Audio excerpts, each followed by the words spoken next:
it has now mutated from the results to the aftermath, the violence, but most specifically, the amount of pressure, tension, and insults. Yeah, the sexual innuendo, like you said, from the bedrock to the bedroom.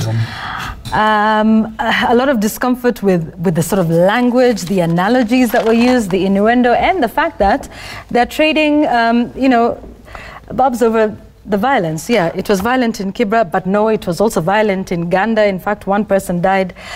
Jamila, what do you make of all of this and the bad manners that, you know, we've just basically seen in the aftermath? And I think even during the election as well. I remember when we were covering the elections, and what was amazing was that the violence was actually live in front of cameras. In fact, the one meted against the Member of Parliament, Didmas Barasa, was because when the cameras were running and you're standing there with another Member of Parliament, Simbarati, and the guy was wrapped up and it was live. Now, there were security forces around at the time, but aliguswa kidogo, then the security forces came in and stopped it. And that really was amazing to me because that was blatant. And something else that came up after the Kibra by-election was all these talks, bedroom, sexual innuendos and all that. And the media was actually blamed to some extent for allowing this to play out on their screens. But remember, a lot of this also were going around on social media. It wasn't really on national television because, of course, there are rules and regulations that we have to follow about what people say and what we allow to go on air. But for me, what is amazing is the fact that it has still gone on after Imran has already won the elections. In fact, he's waiting to be sworn in. And after Mariga's conceded defeat. He conceded it while we're here during the show. Yeah. And it's still going on days later. I think the point has already been made that the Kibra voters have spoken. Imran is the new Member of Parliament. He's waiting to be sworn in and continue the legacy that was started by his brother Ken Okoth. And I think at this point, we need to observe some political maturity to be able to let this go on and we can move on and do other things. It does not add any value to anyone if we continue insulting each other, if our leaders continue insulting each other in public. Yet, for me, I think that politicians can speak for as long as they want. The only issue I have is this. I mean, admittedly, we have seen over the years there's been a systematic degeneration, deterioration, and general dumbing down of our politics in this country. I mean, that has to be said, because if you think about the 7th Parliament, the 8th Parliament, it's almost as if a new generation of parliamentarians come and they lose something along the way, and I don't want to say in which part. But this is what I think is the problem. That what we have seen lately is that it is the lowest of the low in terms of the language that is used by the politicians. When people start describing each other using body parts and that sort of thing, and they're speaking in public, they're speaking in front of live cameras and that sort of thing, and they don't seem to care. It's almost as if it's a competition of who is going to have the filthiest words that have ever been uttered in this country. That is a shame, and I think that it is an indictment on the entire political class in this country.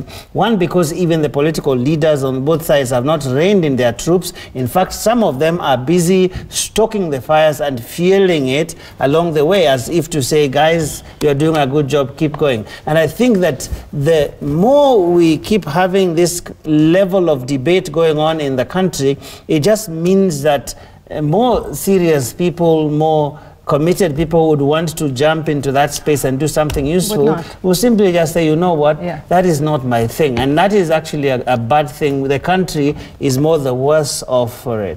How do we clean it out?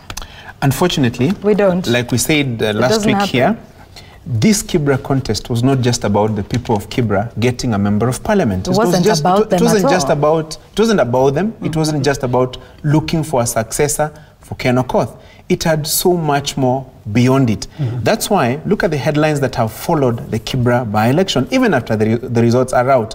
One is that on the deputy president's side is that if what happened in Kibra, the violence that was witnessed, then Raila Odinga, the ODM leader, should denounce the violence that happened there before BBI.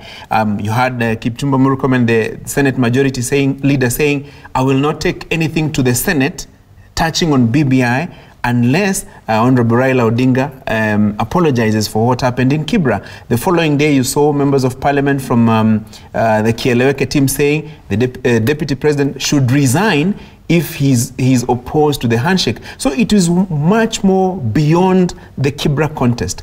One, the violence that was witnessed there has given birth to a discussion around BBI. And that BBI has given birth to another discussion around whether the deputy president should stay in office or not.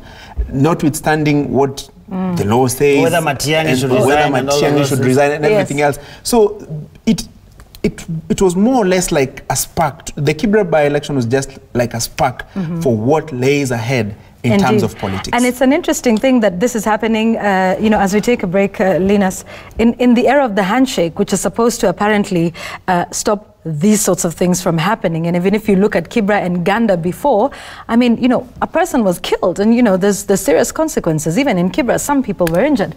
So, I mean, so much for the handshake, eh? Joe spoke of this generation, and I want to agree and just say that I think the country is in the grip of the worst and most irresponsible generation of politicians since independence. Their sense of country is so poor. Their sense of leadership is nearly zero, because a race like Kibra became a zero-sum game where, you know, you can actually burn the house. It doesn't matter. Look at the language. But there's something else that must be pointed out. Why is the political audience in this country okay with that quality of language? There is sex. There are a lot of insults. And you can tell a politician says something completely outrageous about another one's body part, and there's a loud cheer. I think the rot is both ends of the rally. But this is a generation of politicians who we don't know how far they can go in descending down the drain. Absolutely. We want to take a break on that. Remember, the hashtag to use is NewsGang.